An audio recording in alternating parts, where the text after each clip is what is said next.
Anantapuram urban Telugu Desam party అభ్యర్థి దగ్గుపాటి ప్రసాద్కు అడుగడుగున ఆటంకాలు కలుగుతూ వస్తున్నాయి.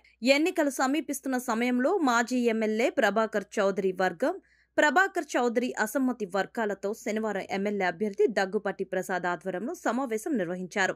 అయితే ఎమ్మెల్యే అభ్యర్థి దగ్గుపాటి ప్రసాద్కు మేం సహకరించామంటూ ఒక వర్గం గట్టిగా నినాదించడంతో మాజీ ఎమ్మెల్యే ప్రభాకర్ చౌదరి ఎమ్మెల్యే అభ్యర్థి దగ్గుపాటి ప్రసాద్ సమక్షంలోనే ఇరు వర్గాలు ఒకరిపై ఒకరు దాడులకు దిగారు.